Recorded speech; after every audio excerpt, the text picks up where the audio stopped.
And it will be glorious. And TJ is lifting weights. Not too much. You don't want to hurt yourself.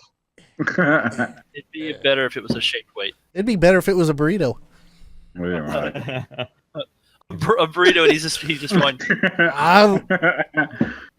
He's got a double fisted though. Yeah.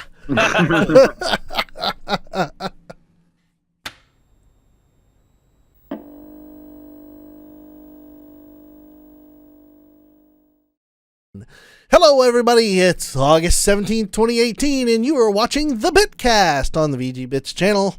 Guys, it's Friday. Gotta get down on Friday, man. Friday. No! I was really hoping you wouldn't do that. I couldn't resist it this time. I was really tempted again. It's terrible. Every time we go to record on Fridays now, everybody's going to start singing a song about Friday. We should just make our own song about Friday. I've got news. The shell of the former selves all the way across the countries, and Michael's going to contribute this week. I've got something to contribute this week. I've got broken promises. We got empty shells. Exactly. We're just bringing it all back around. It's almost making as if references. We're making references. No one will get. Yeah. It's not like we've tried this once before already and failed horribly.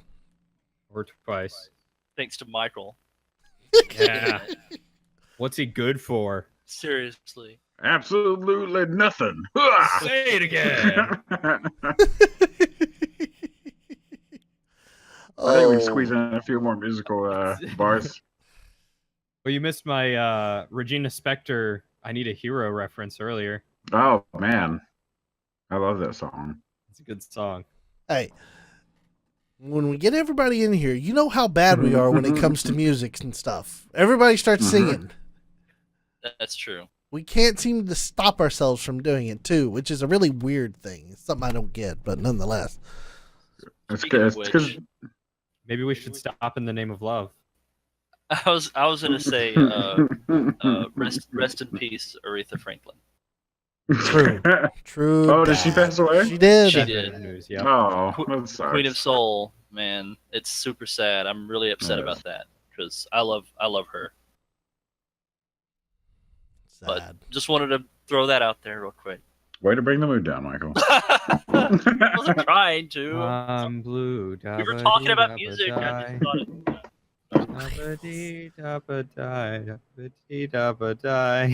Eiffel 65.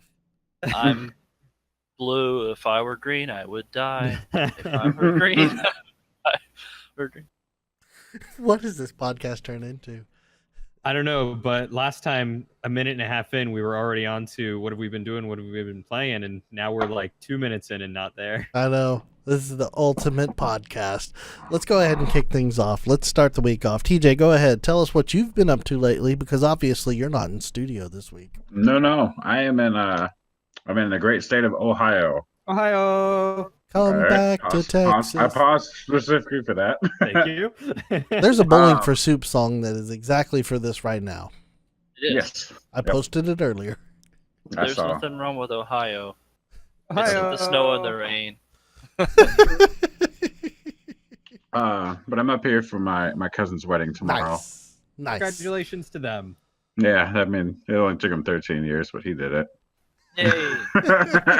better late than never. Yeah. Better Nate than Lever. So, Awkward pause. There's a story to that, I promise. We'll have to hear it later. All right, TJ. Yeah. So you've been driving for endless hours. What else have you been up to? I mean, you've been on mega vacation. Yeah. For a whole week, I've done nothing, and it's been super nice.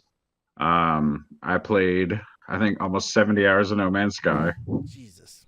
I've played, I think I'm up to 10 hours of Monster Hunter World, which is great. They're both so good. I love them so much. It's a full-time job right there, man. Pretty much, yeah. And I streamed the other day, and Mike, I know you're watching this, and you're watching the stream. You did not tell me that my webcam was recording my audio instead of my microphone. Oh. because I had just installed Streamlabs OBS. It's a good So program. I wanted to try it out, and it had defaulted to my webcam because I just plugged it into my PC, and That's awful. yeah, I thought it was weird. Like I was watching little bars and they kept like ticking up, like it was catching small noises. Like my main mic has a threshold; it doesn't catch these. So I checked it after I was finished. I was like, oh, son of a bitch. You just sound. I mean, it was apparently wasn't that bad because it didn't mention anything, but I mean, it is a Dinosaur. webcam mic. Yeah. I mean, it's my mic now versus what Daniel sounds like or Cody's. True. Right. Yeah. Yeah. But Mine always sounds weird when I listen to it back again. I think it's just because it's coming through Discord. yeah. Nah, well, Maybe just you sound the same. Like when you were in studio, you sound the same as you do through Discord. Yep. Yep. Maybe it's just me. But yeah. But other than that, I haven't done much. I mean, just driving and playing No Man's Sky for a reckless amount of hours. That's What the else is point. new? The video games. You don't say. Sorry. I am currently in my aunt's basement. Mm-hmm. It's just Someone just flush? possibly. That is a strong possibility.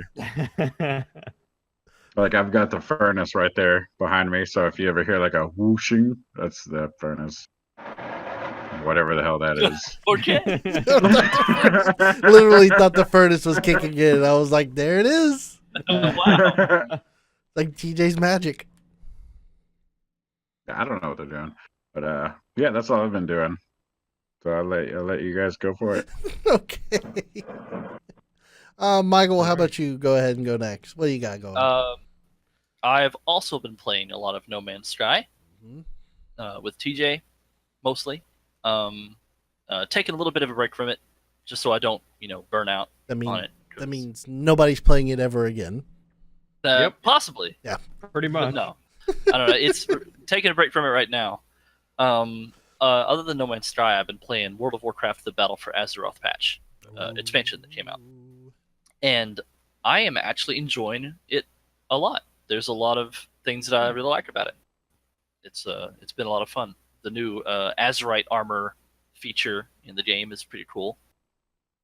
For those who played Legion, you got this artifact weapon which you could like upgrade.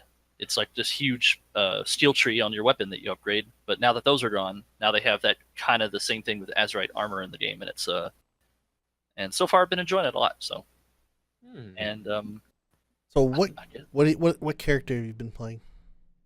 I've been playing on my Tauren You're a Tauren. Horde. Oh, okay, yeah. But, Paladin. You're a Tauren paladin. Paladin. I am a paladin. Right. I love paladins. Give me some of them lay on hands, It's please. my yes. There was It's my favorite. there was a perfect echo that came off the back end of Michael's microphone there from Cody. It was just like perfect. It was beautiful. Okay. Anyway, Sorry. it's fine. No, I've been playing on my Tauren Paladin, and it's a lot of fun. Paladin, like the first character I was playing during Legion was a hunter because I always thought that the pet classes were cool. Mhm. But once I tried Paladin, I have not switched back because it's just too much fun. And that's it. That's all I've been playing. Really? Just World of Warcraft and No Man's Sky. Yep. Nomansky and World of Warcraft. All right, Cody, what have you been up to? Oh boy, have I been up to many games. Let's see. I've been playing No Man's Sky. Big surprise there. Ah. It's funny. I think I picked it up, and then everyone else like slowly started grabbing it at the same time, except for maybe Michael. You might have been playing that with David because I saw him playing it before that. But yeah, that's been a fun game. It's been good to play with other people, but a lot of the bugs and stuff that are in it currently have been deterring me from wanting to go back. True. And the fact that everything I want to buy is, 40 million credits or more, and I've got like 9 million to my name, and I can't seem to make a cent. Gotta get Go them egg hunting eggs. with me and Lucid.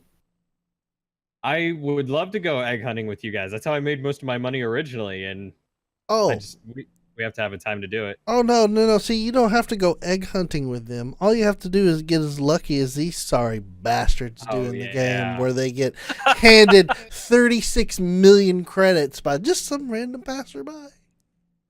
We just logged in the morning, and we were playing, and we were like, let's go hunt, let's go look for like some eggs, or I'm gonna do this, like I'm gonna go hunt for these buried technology things and see how much they're worth.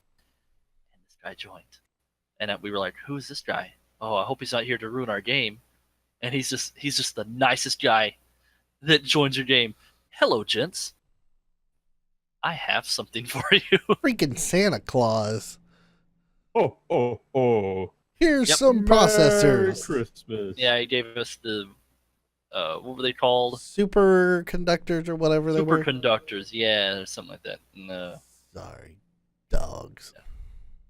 Yeah, you lucky dogs. I'm So jealous. meanwhile, the rest of us are sitting at like under 10 million, and they're around like, oh boy, this $20 million ship. I wonder if I should buy it or not, while still having another like 20 or 30 million left over. Yeah. God, millionaires. Dirty. So aside from that, I have been playing a lot of Doom. I've seen the Doom lately. Yes, Doom 2016.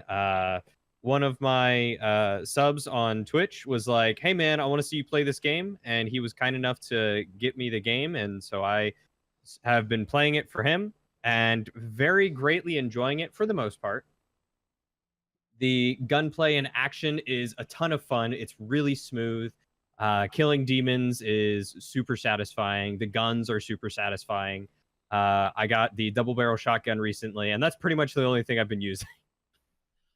yeah.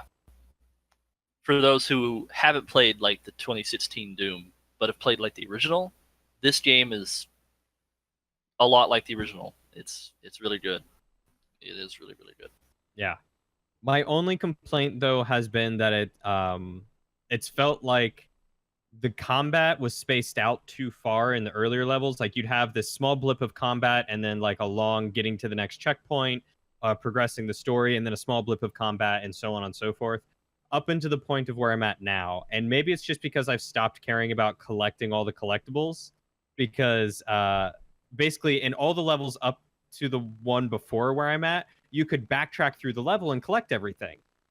But then the one that I was at before the level I'm at,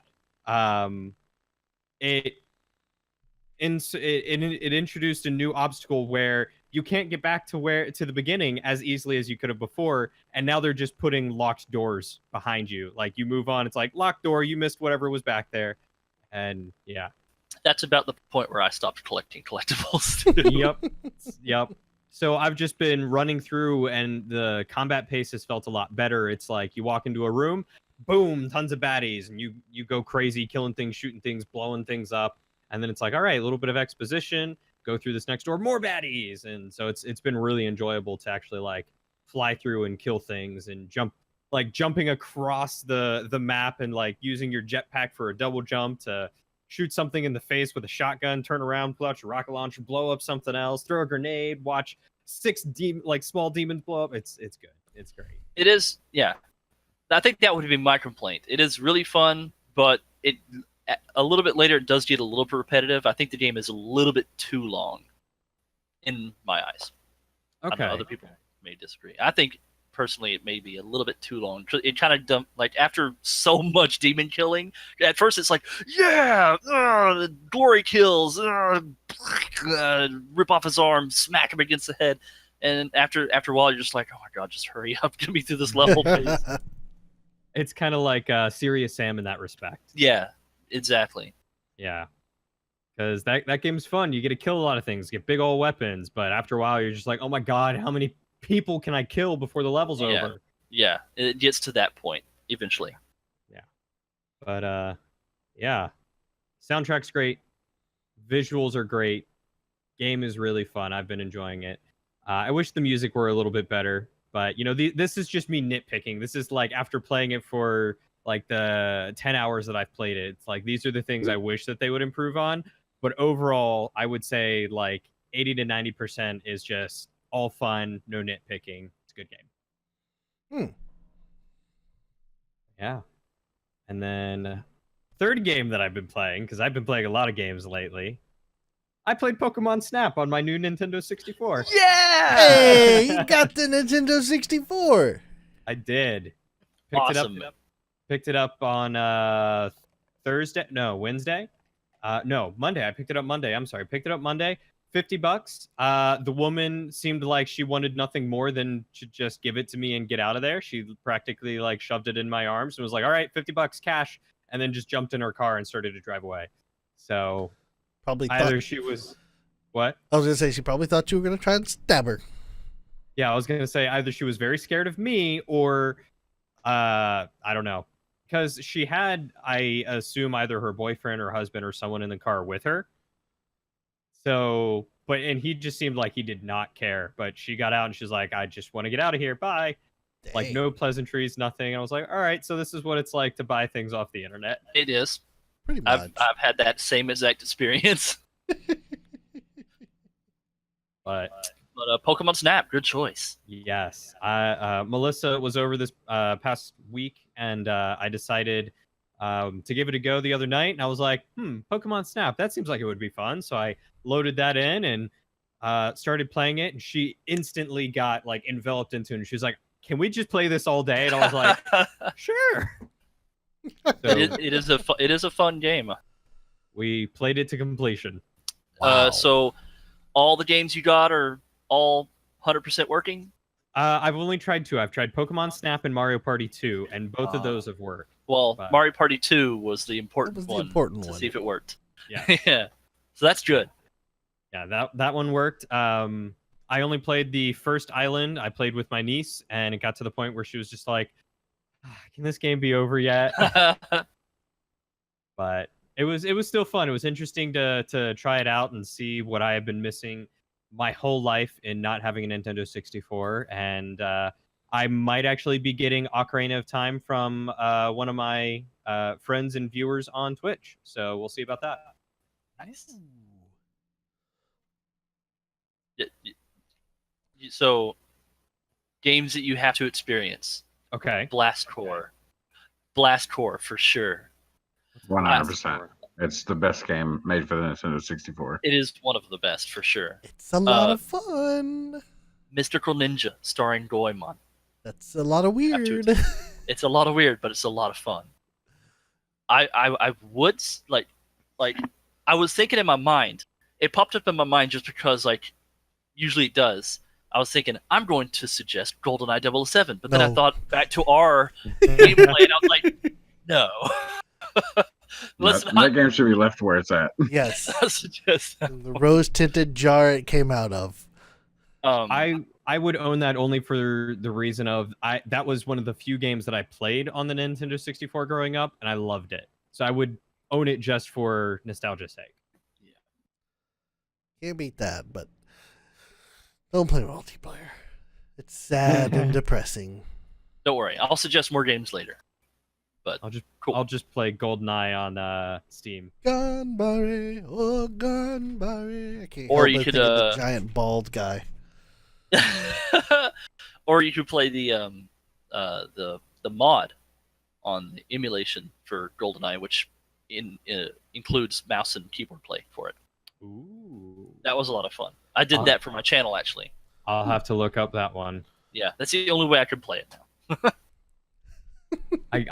I can hardly play console shooters anymore. Like I need my mouse and keyboard to do anything. Yeah, that's why I'm afraid to go back and play Winback, because I remember liking it, but I'm afraid to go back and try it. Well, Winback had some auto lock on. Well, so did GoldenEye. No, GoldenEye really didn't. Well, we turned it off. Well, its auto lock on was crap compared to what Winback was offering. Okay. Winback, Alright, you'd I'll lock give you on, and then you get a little push to where you could go for that headshot. I'll tell you what, I'll play that, and I think I'll need to go back and play Siphon Filter, because that was a great game. I remember that one. That was a really good game. Oh, that was so sick. We should try it. I need to find a copy, and we should play that again, just take a look at it. That's good. So, is that all you've been playing and all you've been doing this week, Cody? Yeah, I think that's pretty much all I've been doing and playing. I might have more and more stories after this weekend.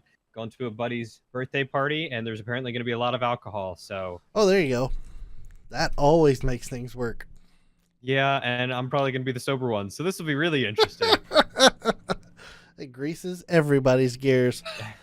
So, this week for me, I have been playing, well, since the last podcast, I played some more, No Man's Sky. That shouldn't be a big surprise. But I'm now going to slightly walk away from No Man's Sky. We've beat that horse to death. And I want to talk about a different game that just recently come out for the Switch, and I specifically bought it for the Switch because I needed games for my Switch. Dead Cells. Now, this game, it is a Metroidvania, roguelite, statistics, what would you call that? Like a RPG statistics type game? Statistic. Well, Yeah. you gain weapons. You pick different stats to increase. Whether you're different, choose different tactics to increase your stats. It's a mold of like 3 or 4 different genres into one. And man, is it fun! And it's so good too. And I'm talking about the controls. Now, I've been playing this on the Switch with the Pro Controller, but the controls, it's smooth like butter. Everything there's no input lag, there's no delay. You jump, you swing your weapon, you shoot your weapon, you parry with a shield. All that functionality, it is nice the way it came out. The monsters that you're playing, you play a prisoner that's trapped in an island. Okay? And your goal is to get out. Now, every time you die, because you will die, because it's just impossible for you to beat the game without dying, because as you progress through the game, you gain runes to power your character up so you can take different paths than you were previously. But as you progress and you die, the layout of the castle or the actual game changes. So the prison quarters that you're in, as soon as you die, you got a brand new map to play on. It's procedurally generated. Everything is procedurally generated, which is frustrating. Sounds a little bit like Rogue Legacy. Don't think I've ever played Rogue Legacy. Yeah, in Rogue Legacy, every time it was another roguelite game like that. So every time you went to this castle, it was a specific procedurally generated castle where you can go up, left, right, down in the castle, and it was random every time. And when you died, you went back to the beginning, bought some upgrades for your character, went back in, and then it was completely brand new. Okay, it's very similar to that then.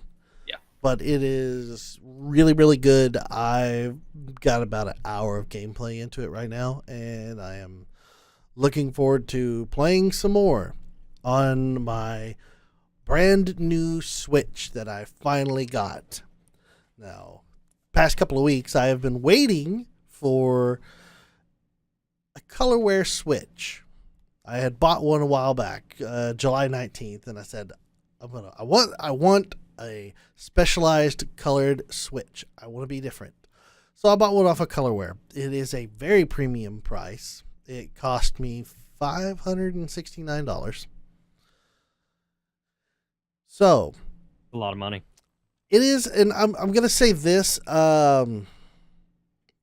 If you look at their website, when you make anything customized on the website, their lead time is about 2 weeks. It is not going to be 2 weeks. It's going to be longer. Just everybody out there realize that. I didn't realize that because when I looked at their site and it said, "Hey, it's going to be about 2 weeks," I said, "Cool, about 2 weeks. All right." 2 weeks later, I said, "Well, it's kind of been 2 weeks. What's going on? Let me contact their support." Well, we'll ship it to you within the next few days. Oh, okay. I just jumped the gun. It's just a little bit, just a couple of days. Another week later, I don't have my Switch, hadn't shipped yet, so I contact their customer support again. I was like, hey, what happened to next few days? Oh, well, we'll ship it to you by the end of the week. Nope. It's a little frustrating that they didn't communicate that to me. Just that every time they're like, oh, well, we're behind schedule. We've got a whole lot of orders. I understand that. If you're in contract manufacturing, contact your customer. Tell them, hey, guess what? We're going to be a little late. It's a common courtesy, especially considering when I bought it, I thought, all right, 2 weeks, I'll have it. And then I don't. But I do finally have it in hand. They were nice enough after I reached out. After I posted a tweet on Twitter saying, hey, I bought a colorware Switch, but hadn't got here yet. It's been well past the delivery date. They reached out to me, and I talked to them for a couple of minutes, and they said, okay, well, we're shooting to have it out this week, and we're going to overnight it to you. So they did overnight it to me, which was very nice of them. It wasn't a call. It was on social media now. That's the thing. I know. It's one of those things. Yeah. It's one of those things where if you don't complain about it on social media, nothing gets done. Because any of those 2 times that I reached out to them via their dedicated status check or their sales check, I wasn't offered any solution of that nature. But as soon as I said something, it wouldn't, in all honesty, I don't believe it was anything that was near a complaint at that time. It was more like a lament that I don't have it yet. But I guess technically if I were to, since I tagged colorware in it, I guess you could call it a complaint. Yeah. I mean, I really literally wrote, so I bought a colorware Switch last month because I really wanted a custom color Switch. Sadly, I'm still waiting. Seems their lead times are longer than advertised. Yeah, I will say it to some, it might come off as one of those like passive aggressive complaints where it's like, you're complaining, but you're not out like super outspokenly complaining. True. But that apparently greased the gears enough to actually get me my unit in my hand. Now, I will say this about colorware. It is an amazingly nice system that I got. I went solid white or smoke white, what they called, with Paradise Blue, which is kind of a little bit lighter or a little bit darker of a blue, lightish dark blue. It's I can't really explain the color blue. Do you have it on you? Can you show us for the visual watchers? I'd have to go get it.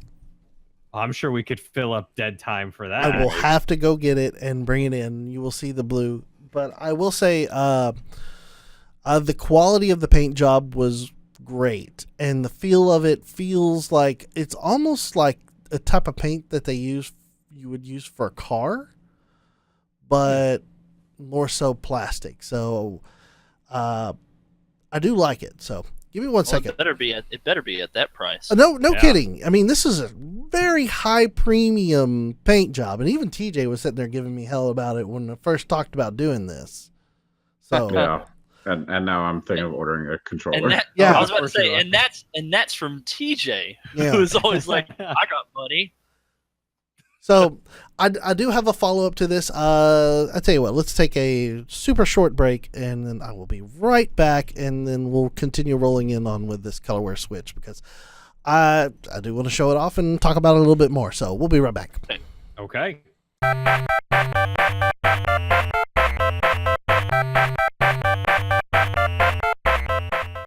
Hey, and we're back, and I have a Switch in my hand. So I'll start with the front. I will hold it up here so all the world can see. I can see myself. There's a news article right there. People can't see it. It is Fortnite? Come on, Daniel. Really, more Fortnite? I thought we were past this. It's about the Switch. So, as you can see, there's solid white, and on the back It is a nice skyish blue All right. with a kickstand blue, and it says Nintendo Switch.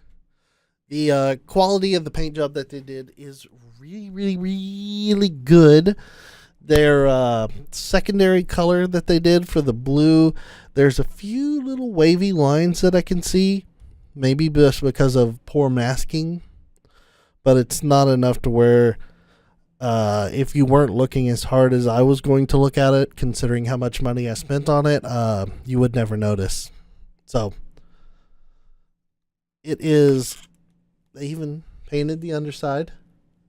They did all the things that they were supposed to. Well, that's good considering the money you paid for it. True. And I also had them paint a dock. Nice. Ooh. That looks pretty. I like that. So it is a very, very nice coat of paint that they put on this thing. Like I said, it feels like something that you would put on a vehicle. So they've got some really sick paint for this stuff.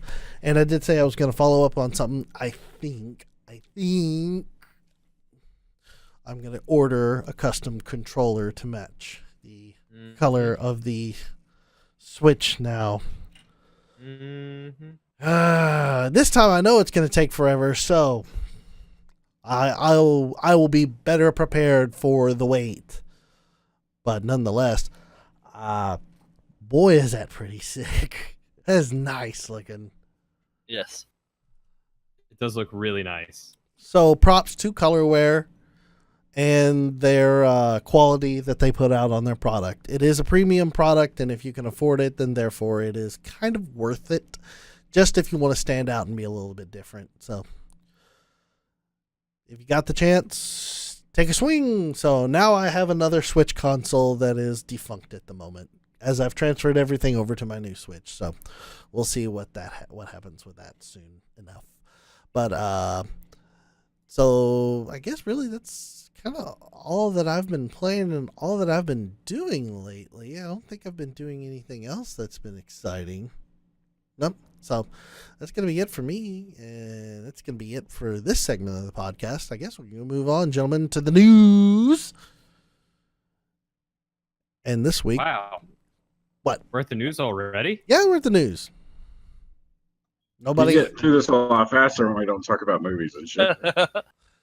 Speaking of movies, You know what movie I saw this weekend?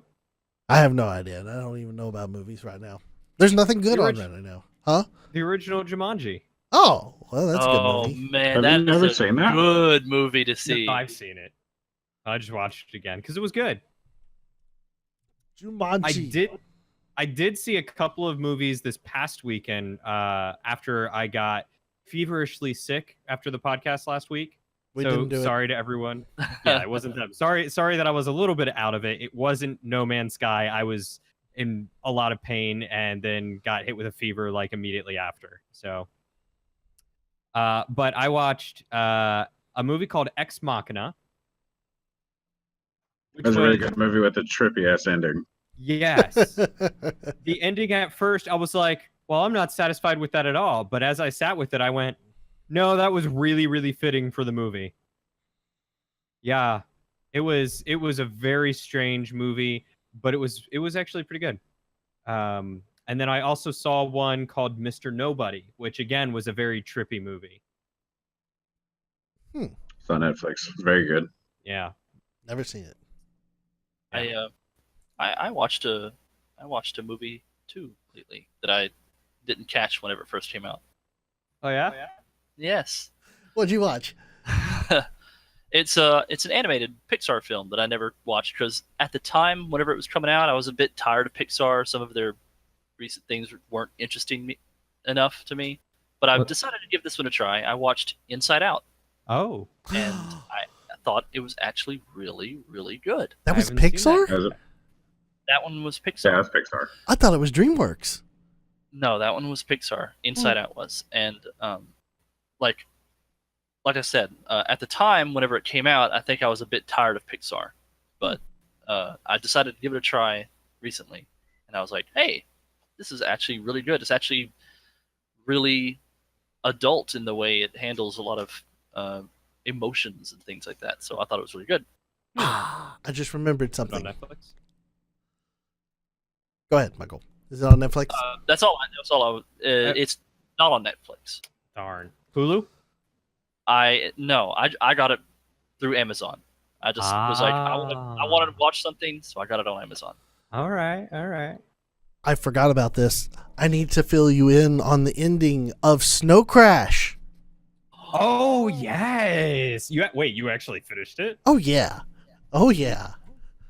It was I'm out. It was just as bad as you would expect. Oh no! See, I've told. Oh God, I want to get popcorn now. See, I've told TJ about this already. I'm gonna leave it as kind of as dull, not as dull as possible, but hit the high notes as opposed to what I did last time. Yeah, sure. Just read Okay. through it. Yeah. Okay, so I found out what the between the chapters where I was talking about kind of the racist Indian Hindu chanting stuff. Yes. I found out what that was actually supposed to be. That is supposed to be Pentecostal people speaking in tongue. Now I gotta hear this myself. Yeah, that's supposed As to be. the Pentecostal, I have to know what this sounds like. That's what it's supposed to be. Oh God, I love it. The what happens with our guy hero protagonist? Hero protagonist. Hero protagonist. He continues on his journey to a giant raft that is out in the Pacific Ocean. Or is that, wait. Yeah, Pacific. To stop it from landing all the immigrants on California's border, because that is where all the Pentecostal snow crash people. Yeah, apparently they've been using this snow crash. Oh yeah, snow crash is not only is it a digital virus that was made up, it is also one that is spoken in tongue that messes up people's brains. So they become like zombies. And then this main boss guy had implanted like radio receivers in the back of their heads. So when he would mumble whatever his commands are to the radio people would disseminate. And that's how they controlled this army of 1 million people on this giant floating raft of aircraft carriers and boats and stuff. And yeah.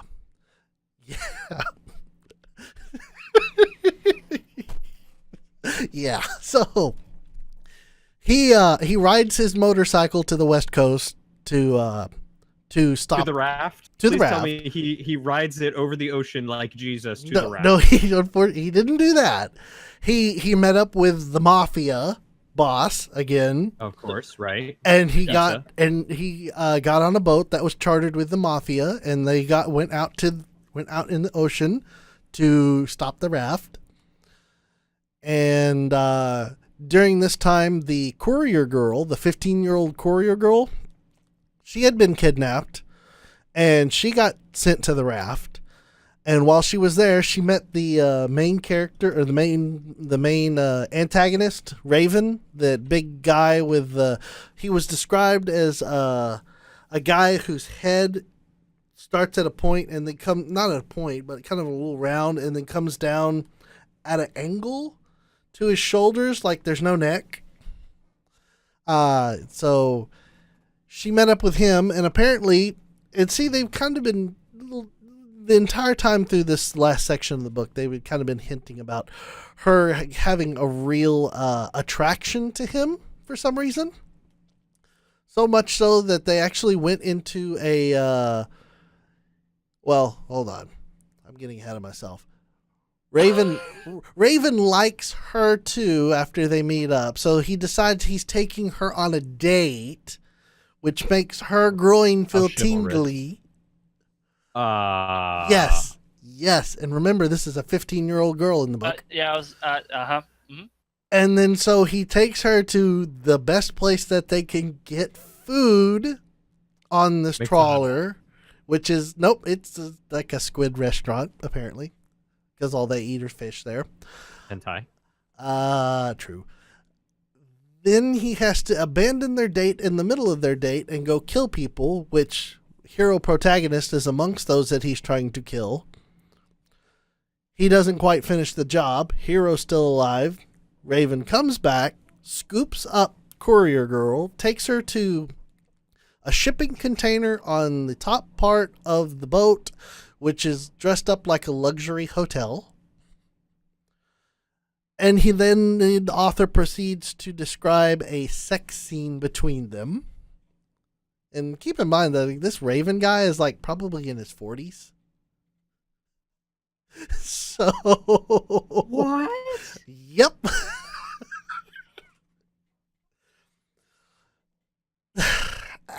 I don't know. After that, it's These fellows, join me in bringing this back. Raven gets knocked unconscious just because of some sort of self-defense thing that she has stored up inside of her that shoots him up with drugs. She escapes. She runs off. She's kind of head over heels for him for half a second, apparently. They all start fighting on the raft. The guy who brought the raft and all the Pentecostal mumbling people together escapes on his helicopter with the courier as she got caught again. And then Hero is kind of stuck on the raft. He gets off. I'm jumping over a lot of stuff because it's boring as all get out. In the end, they go into the metaverse, which is kind of like their little internet, but where you have 3D avatars, which wasn't really prevalent. Chat. Yeah, more or less. Is this where the similarity to Ready Player One comes in? The metaverse is supposed to be the similarity portion that was barely even in the book at all. Right, because I remember you said you were looking for similar books. This was and when you started talking close. about this book, I was like, "There's nothing." There's nothing similar about this book at all. Whoever said that this was similar is dumb. So in the metaverse, Raven and Hero fight, and Raven stops Hero from kind of setting loose a giant virus on a whole bunch of hackers. A whole bunch of hackers come out to this auditorium, and they were like, hey, come watch this thing that David, this other character, this friend of Hero's, is putting on with Hero. It's going to be great. Of course, David's in this book. Yeah. So Hero shows up, and then he does his hacker stuff and stops the virus from infecting all these other hackers. And when it goes to display that apparently these hackers can be reprogrammed by a bitmap image. Just let that sink in for half a second. It's a bitmap image that they look at that messes up their brain and makes them all dumb. He replaces it with, if this were a virus, you would all be dead. Contact Hero Security Solutions for support and stuff like that. Basically turns it into an advertisement. And then the weirdest thing happens. Oh, okay. The weirdest thing. Yes. Weirdest thing. The main character of the book just disappears from the book. Literally gone the last 20 minutes of this book.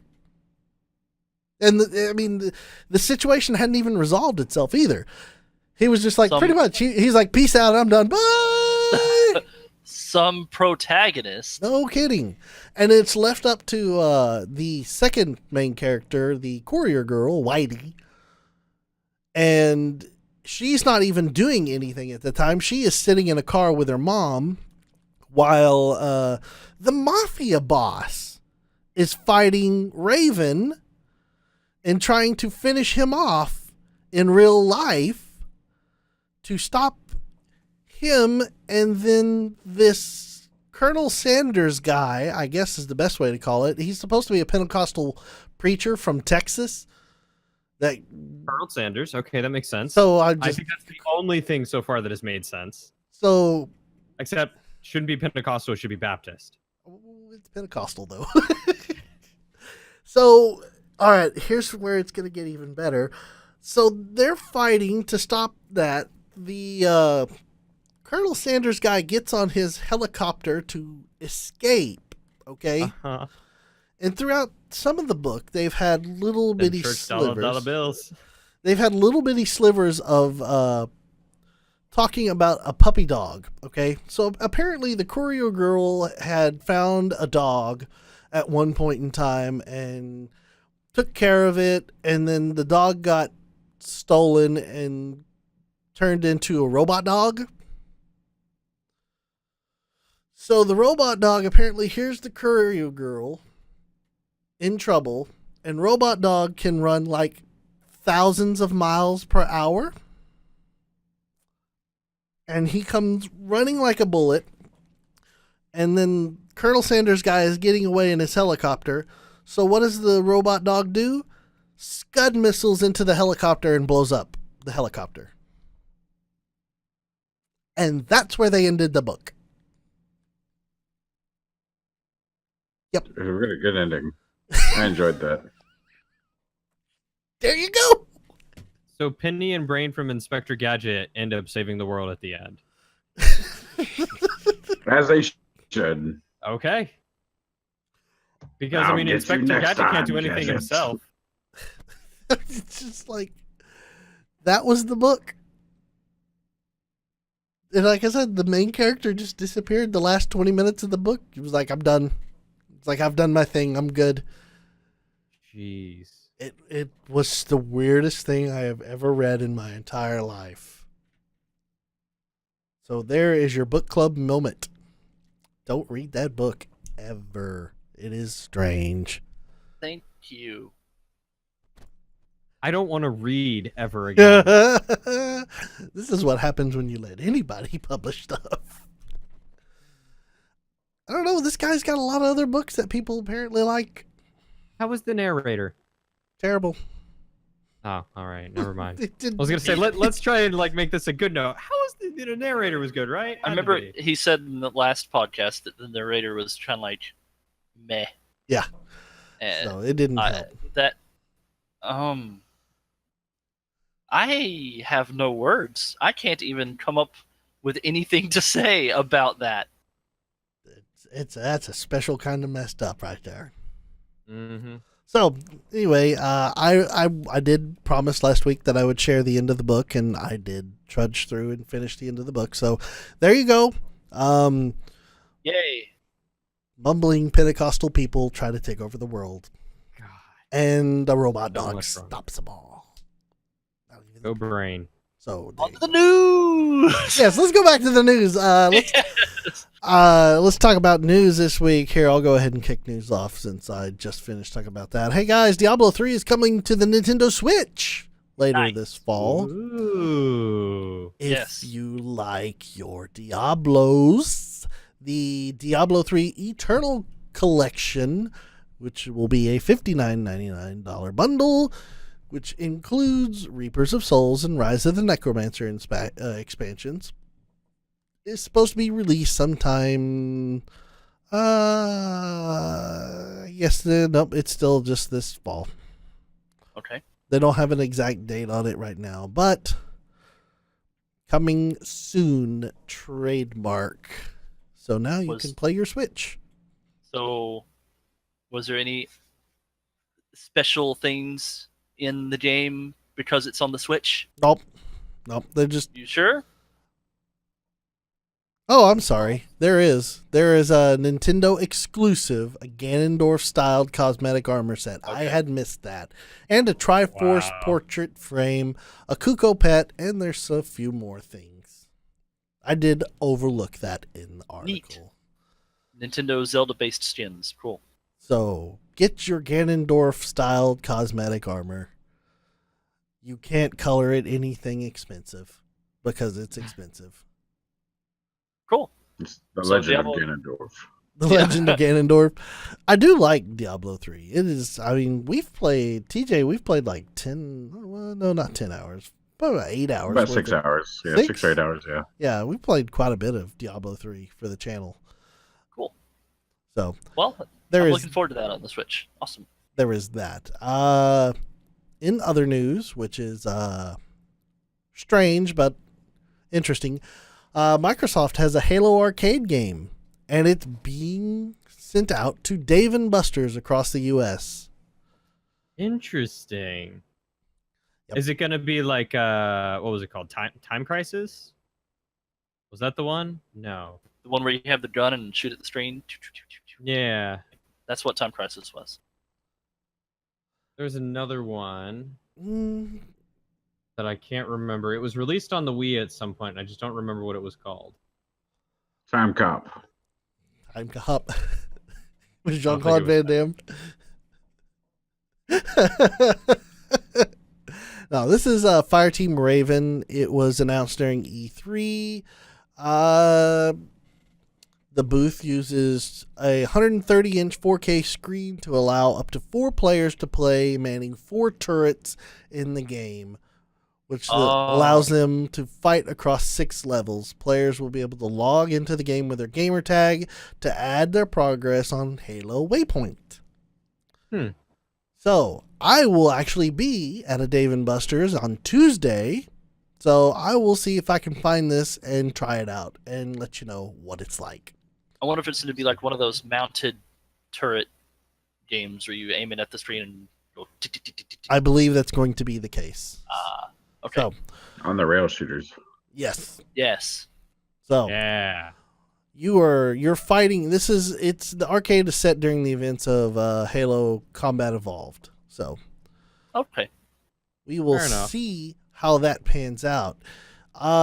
Here is another article about Spyro. Spyro Reignited trilogy has been delayed to November. Sad for all the Sadness. Spyro fans. Like me. Yes. Activision saying that it just needs a little bit more time to cook, which more or less they've got some cleanup to do. That's fine. It should be worth it by the time it releases, I hope. Yeah, it should be. I mean, if you think about it, Crash Bandicoot's remake came out just fine. Everybody seemed to have no issues with that, and everything felt good. So I'm sure this will be just the same once it's released. So, lastly, this is probably the biggest news right here. Discord is going to start selling games. Called it. Here comes your new platform for Did you say sales. something, Cody? Yeah. Called it. Yep, everybody wants to be their own platform now.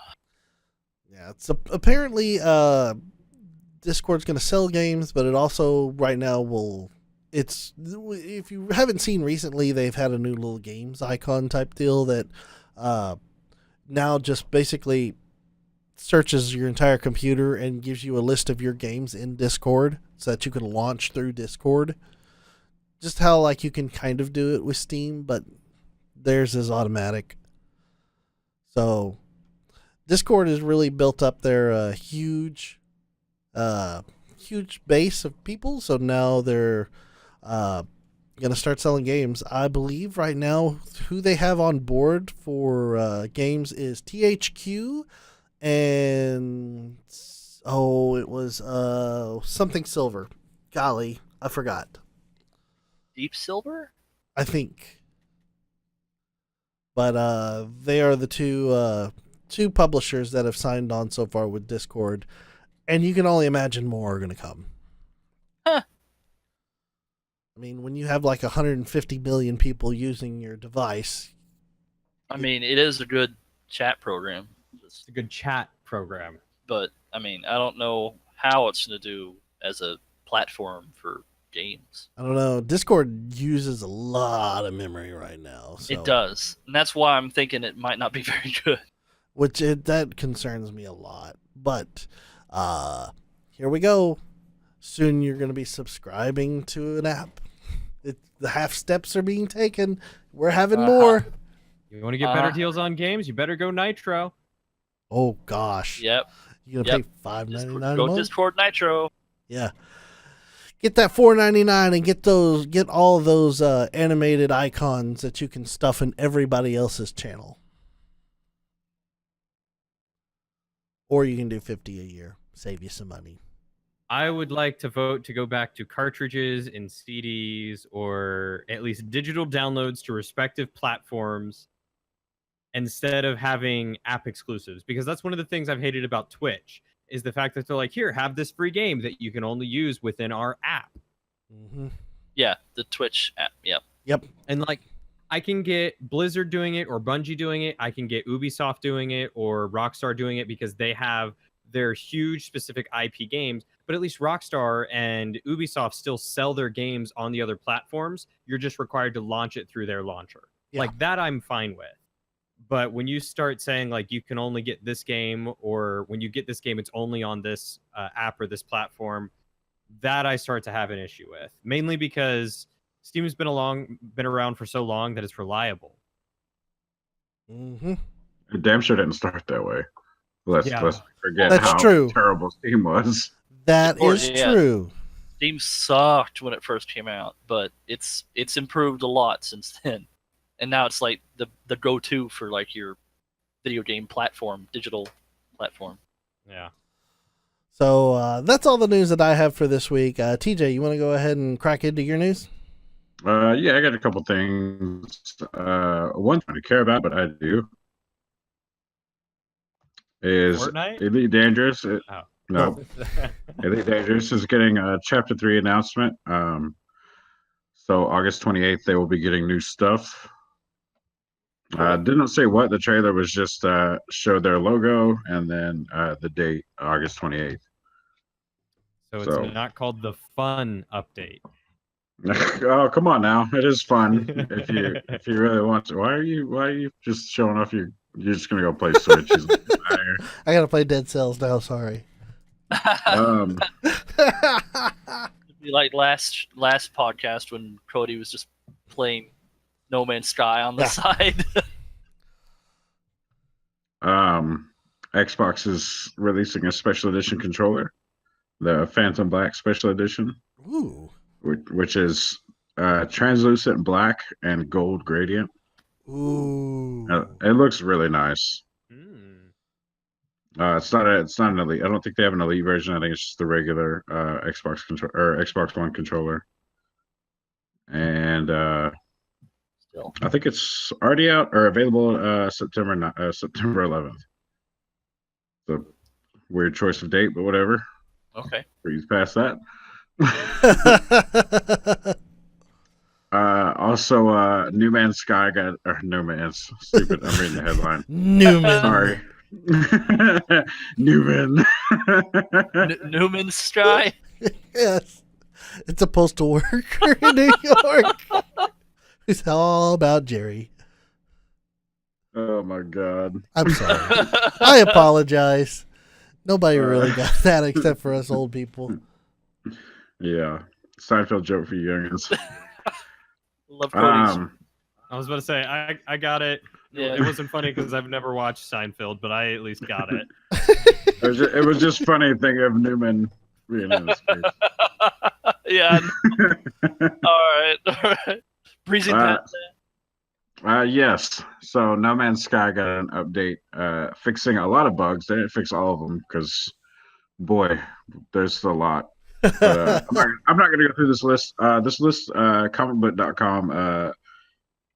Liana Rupert, she wrote up this really good article about all the updates over on comicbook.com. So if you guys want to go check out all the updates, they're over there.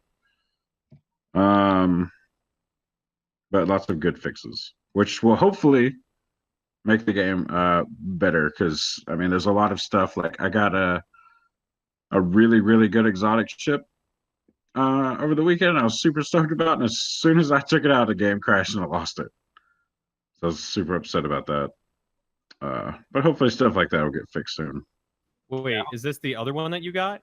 No, I still got that one. Oh, okay. That one just the one you held on to me wasn't very good. I mean, it's still an exotic, so I'm not getting rid of it till I find a better exotic. Still an exotic S class, or no? It was. This did it drop down to B class for you, or all exotics are S class. Oh, okay. It's just all of its stats dropped. Like instead of 17 slot, it went to 15 slot, and all the rest of the stats dropped. Yeah, that's something that we found out because like me and me and TJ were playing, and I saw this big hauler come in, and it landed, and I was like, "Oh, look at this awesome looking hauler!" And then TJ went over there, and he goes, "Oh, this is the perfect hauler, an S-class like 47 slot hauler. Holy crap!" It was 48 slot. It was perfect. Or 48 slot. And when I looked at it, for me, it was a Class C 29 slot or something like that, and I was like, "Okay, weird," but yeah, he couldn't afford it. It was like $100 million for that thing. Yeah. Wow. Yeah, it was a lot of money for that thing. That's exactly like buying something on Elite Dangerous. Yeah. So you can't make money as easy. Well, you can make money pretty easy in Elite Dangerous. It just takes longer because I meant Elite Dangerous is easier to make money. Oh yeah. Unless someone cruises into your game and drops 75 million and price ways. When I was playing Elite Dangerous, I actually had someone give me a whole bunch of money because I was bounty hunting, and he came into my system, thought I was being attacked, and tried to save me and took the bounty from me. So as an apology, he was a trader. He was hauling stuff, and as an apology, he was like, "Here, take all this stuff," and he dropped all this super expensive like metal for me. It was like, "Go sell it at this station. You'll get a bunch of money." So I got like a huge boost because of that. That's awesome. Oh yeah. Shout out to that guy. Yeah.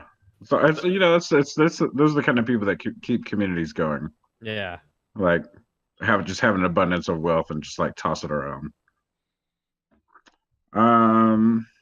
Whether or not it's gotten ill-gotten. Like I don't know if he hacked in a couple hundred superconductors. In VR news, which I know very few people care about, but I still do. Viveport is now supporting Oculus Rift compatible titles, which will be very good because Vive is currently being beaten by Oculus, mostly because it's cheaper. Yeah. And so this will be good to at least keep the Viveport subscription service viable. So that'll be something good for them. I just wanted to play Climb. That's all I wanted to do. Right. You might be able to now. Maybe. Nice. Yeah, I'm not sure if it's going to make Oculus titles compatible with the Vive or vice versa. It's not super clear in this article or on Vive's blog. But if you guys want to go read it, I think it's the newest one on their Vive's official blog site. But that's all I got. All right. Stuff. Awesome. Michael? I've got a couple of short ones. So Battlefield 5 came out with a new teaser trailer teasing the Battle Royale version of the Battle Royale mode. Of course, it didn't look like it was any gameplay because like everything was like super graphic intensive, and it was all on Xbox One. And I was like, I doubt it looks like this. But it looks just like any other Battle Royale game you've ever played. Like it looks like Battlefield, but instead of just like having the whole map to play until one team wins, I guess it could be squads or 1v1, and it's just Battlefield with a big fire ring slowly closing in on you. Oh boy. Yeah, and it's meh.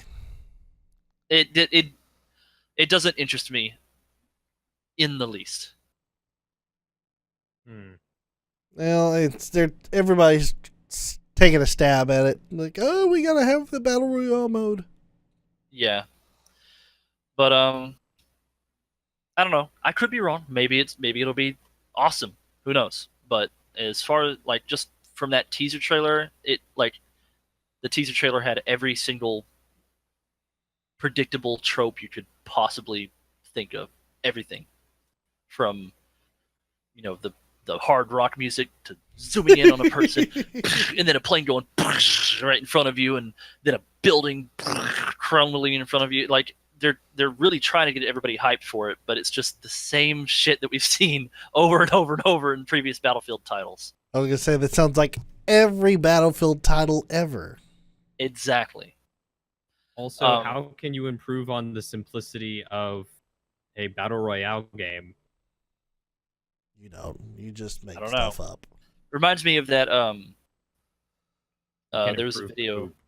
There was a video on YouTube I saw a long time ago. Whenever Battlefield 4 was coming out, and it was a silly thing because it said here's the theme songs for Battlefield as they're coming out. Battlefield 1, dun dun dun dun dun dun dun dun dun dun. It was very cool, orchestral. Then Battlefield 2, dun dun dun dun dun dun. Then Battlefield 3, dun dun dun dun dun dun. Then Battlefield 4 is just even it's really loud.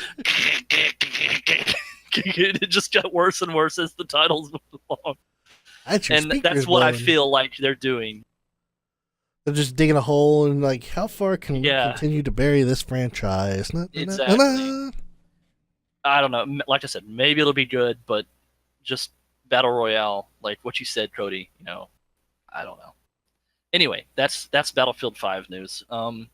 Rewinding back to Halo, Microsoft says that Halo Infinite is Halo 6. That doesn't surprise me. They want to get away from the numbering system, they said. Mm-hmm. It's not some sequel or off game. It's the next game with events continuing from Halo 5. They want to reassure everybody it's Halo 6. But I don't see the point in getting rid of the numbering system, because then it makes it confusing. Well, one, I think I called this back on our E3 episode where I said Halo Infinite was going to be Halo 6. So, point for me on that. And two, I think they're just trying to make it for the jumping in point for people. If you haven't played 5 other Halos before, then it's like, well, do I really want to try and play a 6th Halo now? I don't know. I don't know. Why would you want to jump? If you're wanting to experience a game for its story, why would you jump in midway? You would research it, or with the numbering system, you could easily just go, I'm going to go back and play Halo. You wouldn't go, you don't have to do research and be like, okay, which one of these games came out first? What would be a good example of that? Curse of Monkey Islands. Monkey Island. You'd have to do research on which one came first. Or they do that with movies a lot now lately. They have a movie and book series. The one that I can think of off the top of my head is Rocky 2, Rocky 3, Rocky 4, Rocky 5, and then Rocky Balboa. It's wait, was Rocky Balboa the first one, or a remake of the first one, or just Rocky? I think it was just called, or whatever. Anyway, it just, I don't see the point of getting rid of a numbering system. But that's Halo Infinite. It's Halo 6. It'll be Destiny related. Yeah, boo. Sad. And the last bit of news I have is a collection of Shenmue 1 and 2 is heading to the PlayStation 4, Xbox One, and PC on August 21st. Woo! This collection contains the original Shenmue, which launched on the Dreamcast in 1999, and the 2001 sequel, Shenmue 2, which came out... both came out on Dreamcast, but the sequel came out on the original Xbox, I think, as well. They said the suggested retail price for the collection is $30. They're not remasters or anything. Oh, no! They're just ports, basically. Oh. It's just a collection of Shenmue 1 and 2. So if that interests you, if you're wondering what this game is about, why so many people love it, or why there was $6 million put to Shenmue 3 Kickstarter, or where all the seamen are. Yes. Sorry. You had to go there. Oh yeah. All right. Well, anyway, that's that. Shenmue 1 and 2 are being ported to PlayStation 4, Xbox One, and PC August 21st. So if you're interested in seeing what this is all about, now's your chance. And if you don't have a Dreamcast in the original game, so. And that's all I've got in the news. All right. Well, short news week for me. I wonder when Shenmue 3 will launch. Never, probably. Sadness. I don't know. I've learned to never say never, because that's what I thought with The Last Guardian. And then it suddenly was psh, here we are. 11 years later. It was, 11 years later, but it did come out. Yes, my homeboy, the Beebs, taught me to never say never. Cody, what do you got for the news this week? I have two interesting things. Okay, One that I came across literally in the middle of the podcast. That's okay. A buddy of mine happened to send it. Apparently, it has been leaked / teased that NVIDIA is going to be debuting their new GeForce RTX 2080 graphics card. oh yeah, because I've also seen hints of them talking about their professional series graphics cards as well. This for people who do rendering and solid modeling stuff too. So I've seen hints, but I haven't heard about that one yet. Yeah. Well, apparently, the GeForce RTX 2080 Ti allegedly will include 11 gigabytes of GDDR6 memory with 4,352 CUDA cores. CUDA. Yes. Price? No Exorbitant? price listed from what I can see on here. It's $2,000. No, Maybe. I'm gonna go with what TJ. It'll probably be doing. about $1,400 for the $1 high end. million. Let's see. It's gonna be expensive as hell. Oh yeah. Yeah. But But yeah, so that was just something. They're also revealing a few other ones. Like there's apparently a Quadro RTX product somewhere as well. But yeah, that's the Quadro is the business oriented render farm Gotcha. computer there you go. cards. So wow. Yeah. Those are I about I $1 million. spelled out CUDA because I didn't know if other people would be able to understand CUDA as the acronym itself. So Oh, okay. yeah. But yeah. So that's the one thing. New graphics cards that we will not be able to afford for a long time. Cool. And then second is, well, both fortunately and unfortunately, 3 of us on this podcast will be attending PAX South 2019. That'll be myself, Daniel, and TJ. Unfortunately, Michael will not be joining us. Sad face. Family is important. He's going to be spending it with family, which I think he wins in that respect. But we will have plenty of fun for him, and be sure to like maybe Skype him in or something one day. I look forward to lots of. No, no Skyping him. Okay, No. never mind. We're TJ going. shaking his head. We're cutting Michael. Michael is no longer part of this. Well, we're not Skyping me in. We're Discording me in. I'm sorry. about We're gonna Discord him in. No, I look forward to hearing tons of cool stories. I want to hear it all. It will Every be dirty little secret. it will be Alright, a long podcast, that's for sure. Yes, I will. I'll have to get like a GoPro and a couple terabyte hard drives and just record the entire experience. Put it on your forehead and walk around. Yep. I just want to say that I just now ordered my tickets. Oh, at least you got them. Yeah, I was gonna say they short their 3-day package or 3-day ticket packages nowadays. Where they run out. That's the one they run out of first. Yeah. Thankfully, PAX South is still not as populated as the other ones, so you can actually buy 3-day passes within the first like month. But if you wait too long, you're not going to be able to get them. I got them. Yep. I got them as soon as they went out for sale.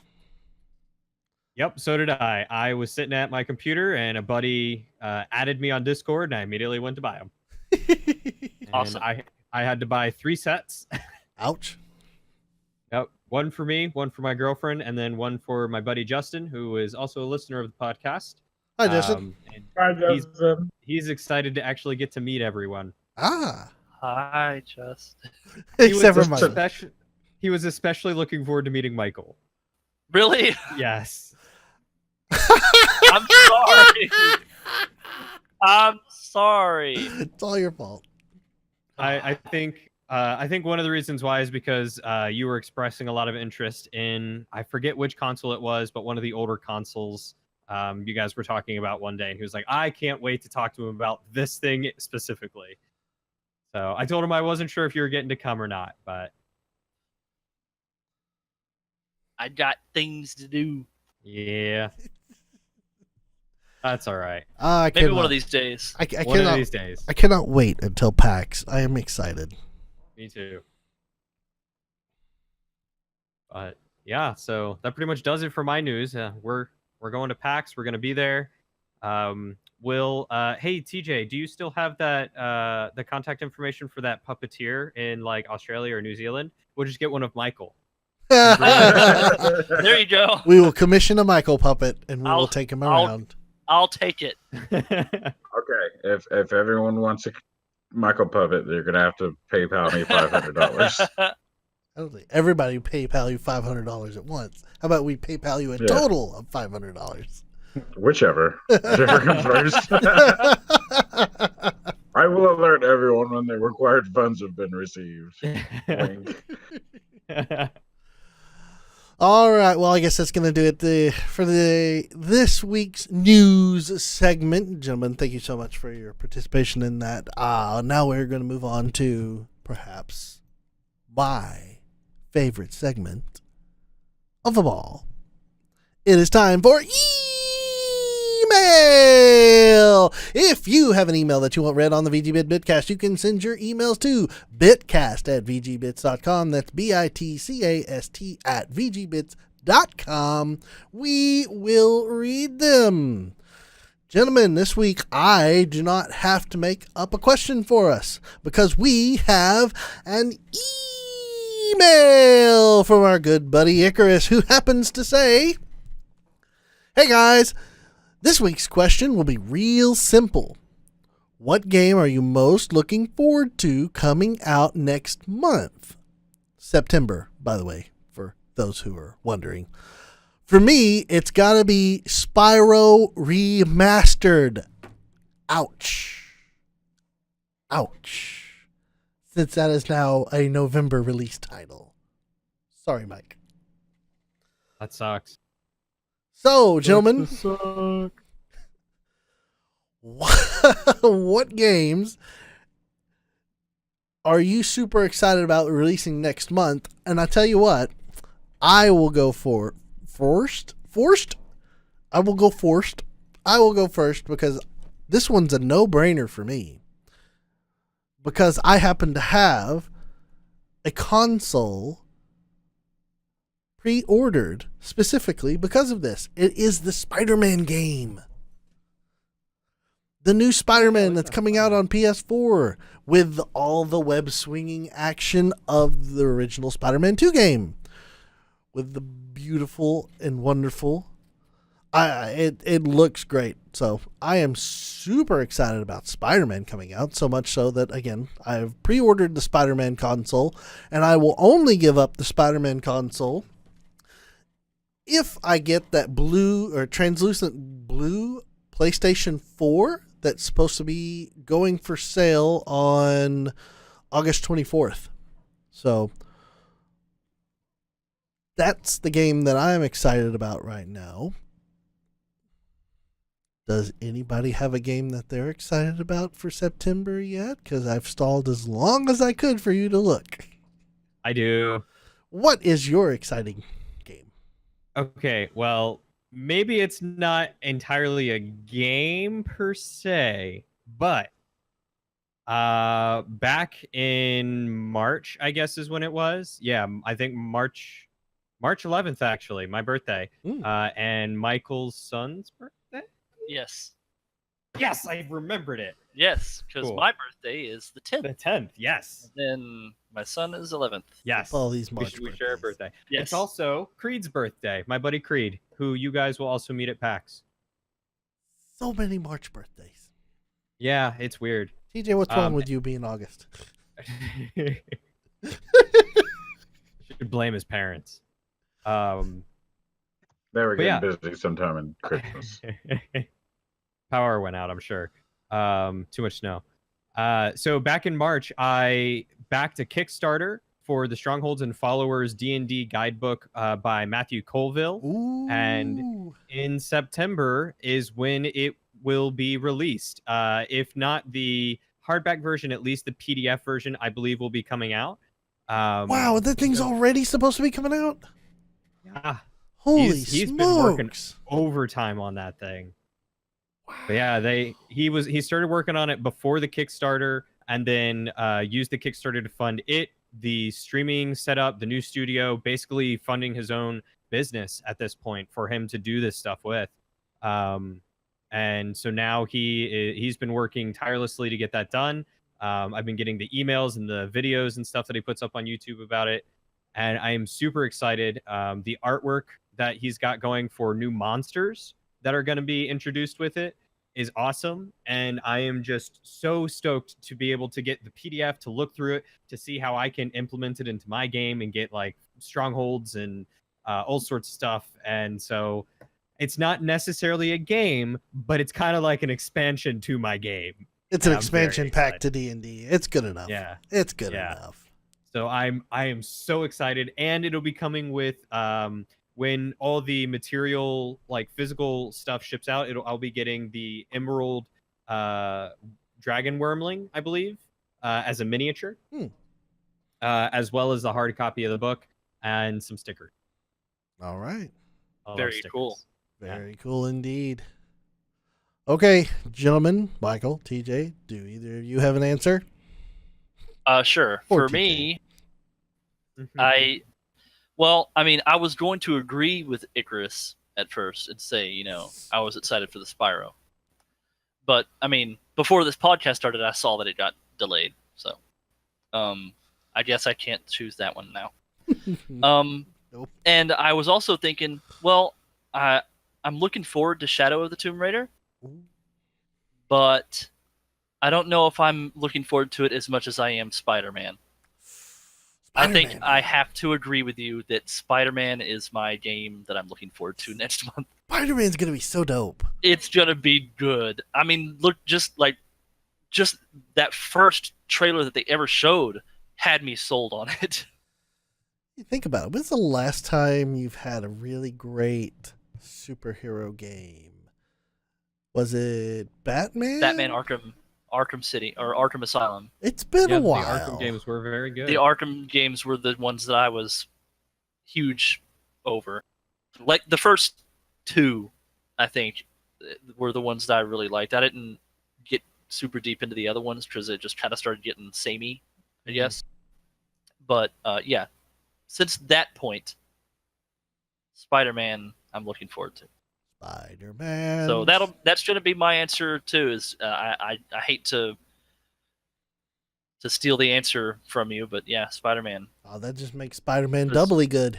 Yeah, I'm thinking back to like the original PlayStation 1 Spider-Man that we used to love playing, and you remember that? Yeah, you type in fart or anything like that into the cheat codes, and Spider-Man punches it and turns it into like flour. Yes, I remember that. It also had like the narrator was Stan Lee over the like the very intro part I remember, and it was so good. I'm sorry, I'm just reminiscing now. Anyway, I'm looking forward to Spider-Man. That's my answer. Spider-Man. Okay, TJ, we have stalled as long as we could for you. Is there anything in September that tickles your fancy? Hey, you're muted. TJ, you are muted. The frantic Googling I just did. I did the same thing. There was nothing. There's not a lot coming out. Well, there is a lot coming out, but not a lot of it. Like I'm looking through that. I'm judging books by their covers, so I'm just I'm looking at names and things that pop out to me, and nothing that I've seen in the list of stuff coming out next month really pops out to me, except for Shadow of the Tomb Raider and the new Spider-Man. I don't know which I'm more excited for. I can't say I'm super excited for either. Like, I really like the Tomb Raider games, but if I kind of have to agree with both of you that if the Spider-Man game is like the ones that we played back in the day, then yeah, I'm probably more excited. I'm more excited for the Spider-Man. Okay. Yeah. Narrowing it down to just next month, yes, Spider-Man would be our answers, I suppose. I'm gonna say both. You know what? I'm excited for both. Okay. Yeah. I'm sure the answer would be different for me if it were what games are you looking forward to this year, but next month would definitely be Spider-Man. Okay, so here is a few releases for September 2018, just for everybody's sake.